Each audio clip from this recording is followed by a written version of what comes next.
¿De dónde vienes?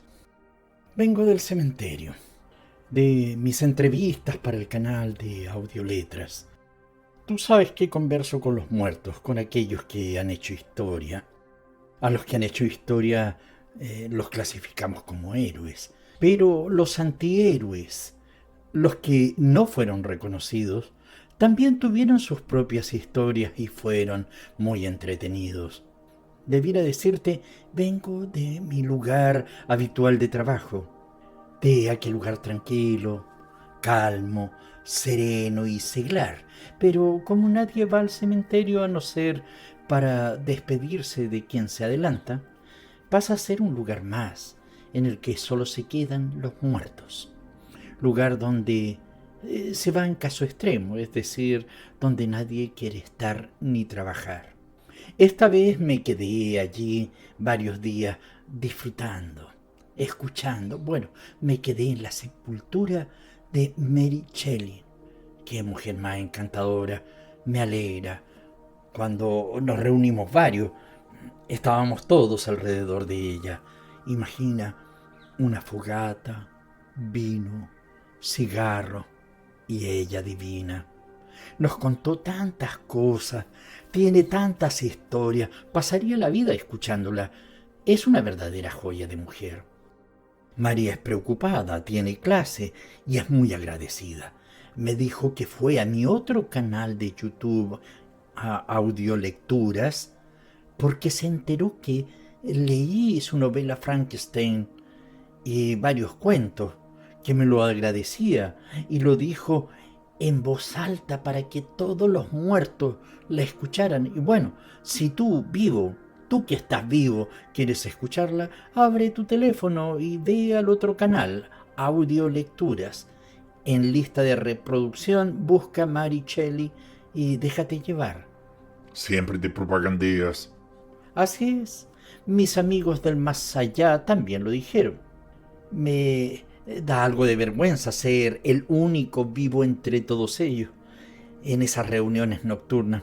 A veces pienso en suicidarme para permanecer con ellos, pero debo esperar, me llegará el momento. Por ahora debo apreciar desde otro ángulo los aquelarres, los conciertos de zombies, las fiestas orgiásticas de ánimas que vuelan y que se sostienen en el aire. Me encanta verlas levitar. Estás enajenado desde que abriste ese canal. Estás obsesionado. No fue por el canal Audio Letra. Desde que surgió la aplicación Más Allá, desde ese momento mi vida ha adquirido un sentido, ha dado un vuelco. Estoy al tanto de sus actividades. Son más lentas, acompasadas, pero ilustrativas. Cuando llego al panteón sé que me fastidiarán los guardias. Tratan de evitar que yo ingrese. Una vez me echaron. Dicen que voy a profanar las tumbas, que soy un necrófilo. Me insultan con maldiciones y esas cosas. Creo que les causo celos. Uno me gritó cierta vez: dése cuenta y está en un cementerio. Otra vez un muchacho joven, grueso, musculoso, con una cara barruntada, me tomó de la solapa, me puso en vilo. Fíjate, y me remeció en el aire. Me iba a decir algo y se tupió. Otro le dijo que me dijera: están muertos. Y con una mandíbula desarticulada me lo gritó: ¡están muertos! Como entenderás, me voy ocultando antes de llegar al recinto para que no me echen. Y cuando estoy escondido, veo cómo se acercan mis amigos. Aquellos que no me conocen se acercan a olerme, a tocarme. Yo los dejo, que hagan. Me siento mimado, como mecido en un regocijo de infantes. No me gustan cuando están muy frescos, eso te lo digo seguro. Al sentirlos húmedos me da asco. Cuando están bien secos, en los huesos o petrificados o en la piel, siento que no me voy a ensuciar. Eso debe ser asco. Creo que no me gustan los efluvios. Uno de ellos puso su calavera en mi cabeza, frente con frente, y me dijo que volviera por provisiones, que me estoy adelgazando demasiado y que así como estoy no soy del gusto de ello, que en vez de vivo parezco muerto. Deben sentir lo mismo que yo, asco al verme así. Por eso decidí venir hoy. Mientras caminaba le echaba una mirada a los cielos. Me gusta cuando el clima está como hoy, ventoso. Ves pasar un conjunto de nubes como si las tiraran en desorden. Y puedes ver tantos colores, algunas facetadas, otras globulosas, rellenas. Pero cuéntame, ¿qué hablaste con Mary Shelley? Mary es una mujer encantadora, con clase y cuánta sabiduría. Le hice la tradicional entrevista, te la cuento con detalle. Mary Shelley, biografía. Hola Mary, me pongo nervioso al conversarle. Soy su admirador y bueno, estoy algo tímido. No te preocupes, tutéame, así te aliviarás de la timidez. Gracias, siempre te he considerado ponderada. Bueno, comienzo con la entrevista. Sí, estoy yo también algo nerviosa. Seré parte de tu canal Audioletras y eso me llena de emoción. Audioletras se siente honrado por tenerte de invitada. Te hago la pregunta habitual, la que siempre inicia la entrevista. Dirás que soy poco original, pero no se me ocurren modificaciones, discúlpame. Te entiendo, no te preocupes, yo te sigo. ¿Cuál es tu nombre completo? De soltera me llamaba Mary Wollstonecraft Godwin y de casada Mary Shelley. ¿Cuándo naciste? El 30 de agosto de 1797 y morí el 1 de febrero de 1851. ¿Dónde naciste? En Londres. ¿A qué te dedicaste? Bueno, esa es una pregunta un poco larga para contestar. Fui escritora de cuentos, de novelas, de ensayos, de dramas, de biografías, producto de que tuve una educación privada y gracias a que fui reconocido por una novela que se llama Frankenstein o el moderno Prometeo que escribí en el año 1818, siendo muy jovencita, fue considerada la primera novela de ciencia ficción moderna y con ello se inauguraba el género de ciencia ficción. También edité y promocioné las obras de mi esposo, el poeta y filósofo romántico Percy Bysshe Shelley.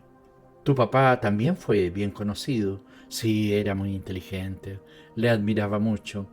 Él se llamaba William Godwin, fue filósofo y político británico de los fuertes, bien bueno. ¿Y tu mamá? También fue escritora. Sí, y fue feminista, se llamaba Mary Wollstonecraft. Tenías 17 años cuando conociste a Percy. Sí. Él era un seguidor de las ideas de mi papá y por eso se dio la relación.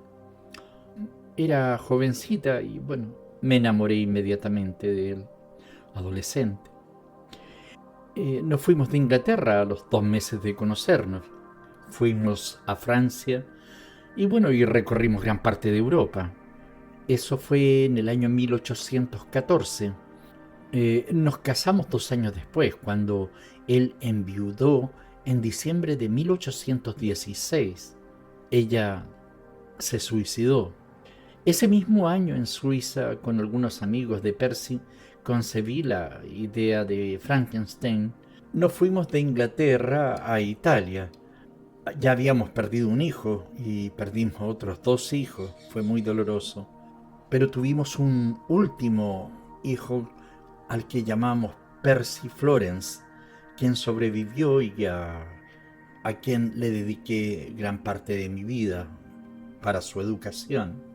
En 1822, Percy Bysshe Shelley, mi esposo, se ahogó al hundirse su velero durante una tormenta en la bahía de La Spezia.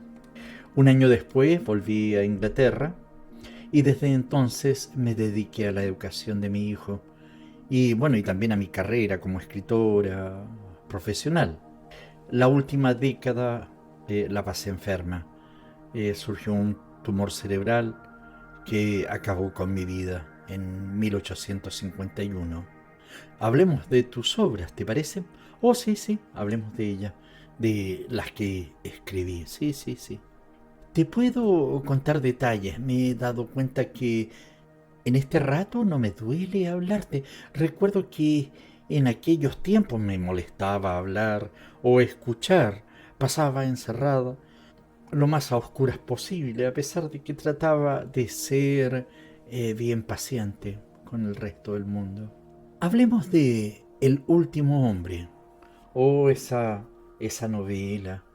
Es una novela apocalíptica de ciencia ficción también. La publiqué por primera vez en 1826. El libro narra la historia de un mundo futurista que ha sido arrasado por una plaga. Pero esa novela fue duramente criticada. Me recuerdo de que permaneció en el anonimato. Sí, pero en el año 1960 fue recuperada. Eh, es notable en parte por sus retratos semi-biográficos de figuras románticas como tu marido y Lord Byron. Oh, sí. Escribiste unas vidas paralelas también entre Cervantes y Lope de Vega. Sí, conocer lenguas modernas fue una forma de instruirse en mi siglo. Era como ir a la universidad, cosa de que estaba prohibido, no había acceso para la mujer. Eh, la mujer estaba muy vedada. Así que aprendí francés, italiano, portugués y español. Esto me permitió leer hartos los clásicos y al escribir sobre ellos permitió que fueran divulgados, fueran llevados a distintos lugares de Europa, y que esos lugares donde vivieron aquellas personalidades persistieran en el tiempo. Lope de Vega, sensacional. Y bueno, Miguel de Cervantes, otro genio importante, interesante. Hablemos de tu novela importante de Frankenstein. Ya tiene 200 años. No, 202 años.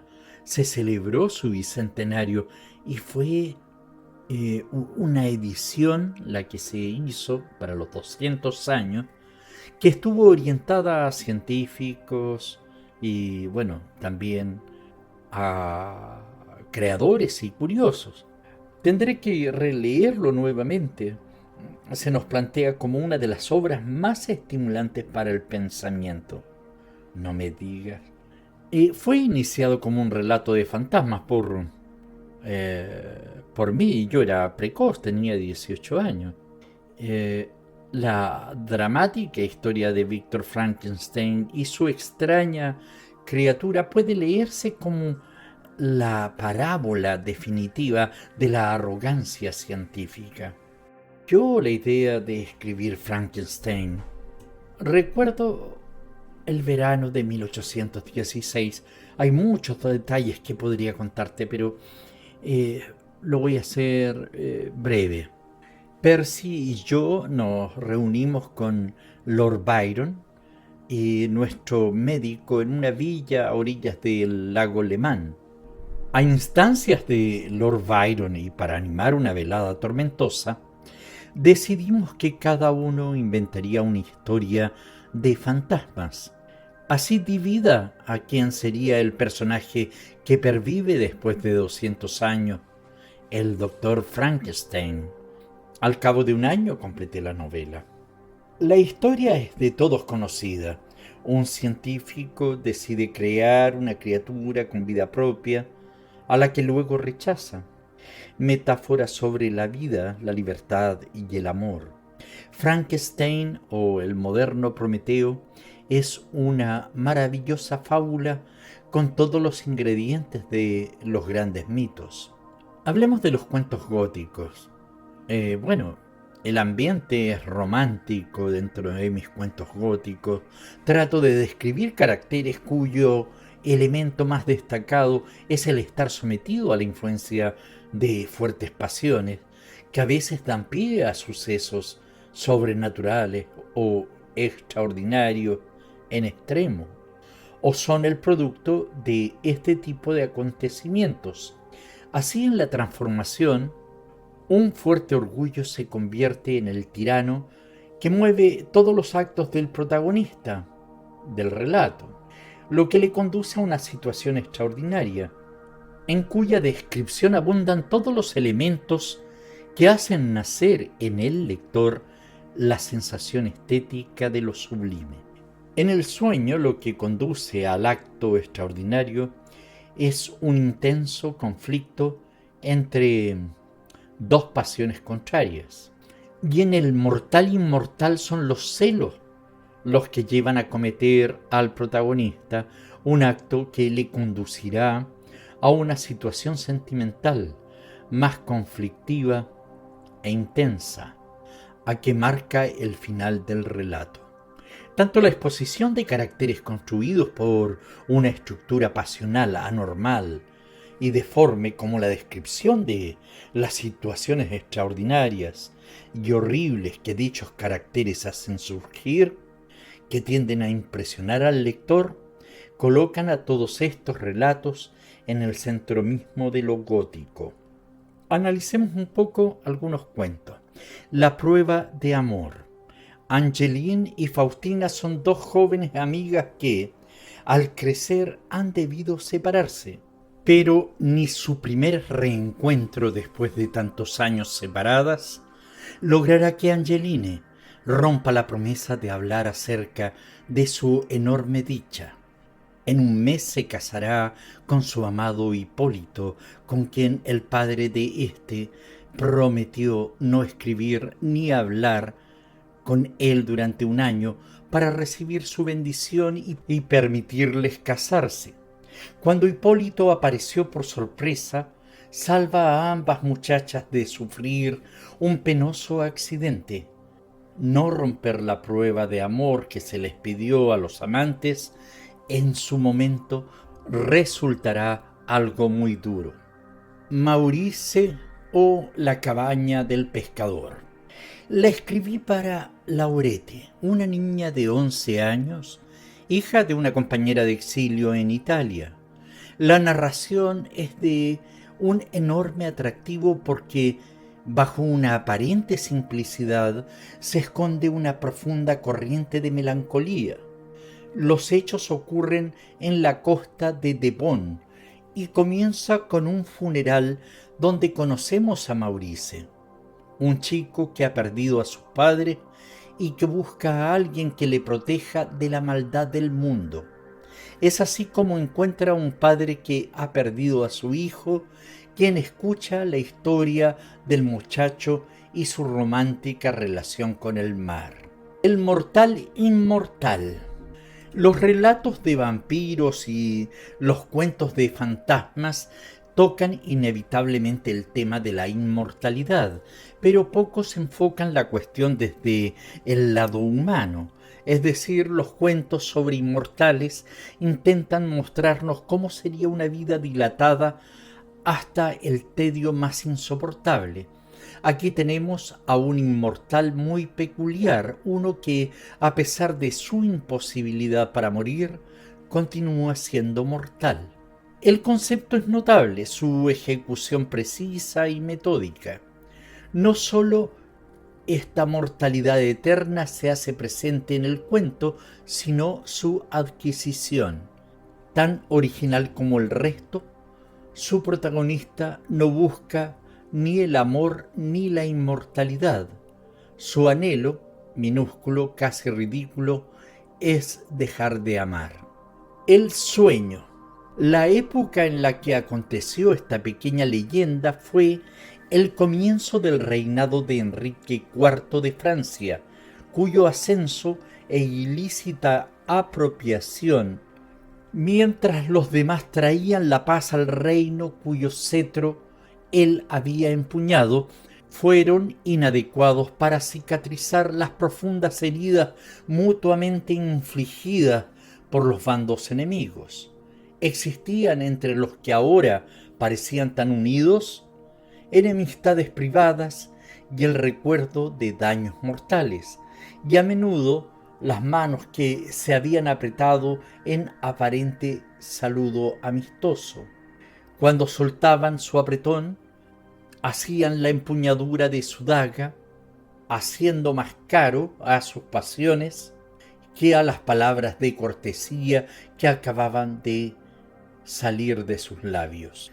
Para mí ha sido un enorme placer leerte, Mari, y agradezco que nos hayas dejado tu creatividad a nuestra disposición. Tengo algunos de tus textos leídos en el canal Audio Lecturas para todos aquellos que deseen retomar, reescuchar y leer a esta dama que supo imponerse en un tiempo difícil.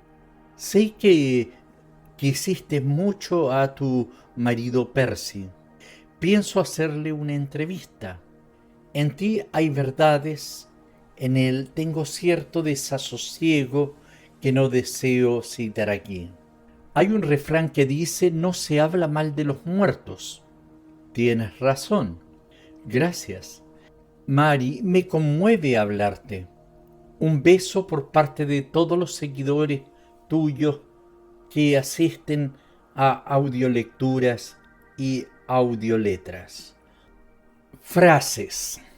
La vida y la muerte me parecen límites ideales. Es difícil creer que el destino de un hombre sea tan bajo que le lleve a nacer solo para morir. Mis sueños eran más fantásticos y magníficos que mis escrituras. Ten cuidado, pues no conozco el miedo y soy por tanto poderoso. El lobo se vestía con piel de cordero y el rebaño consentía el engaño. La elegancia es inferior a la virtud. Es justicia, no caridad, lo que está deseando el mundo. No deseo que las mujeres tengan más poder que los hombres, sino que tengan más poder sobre sí mismas.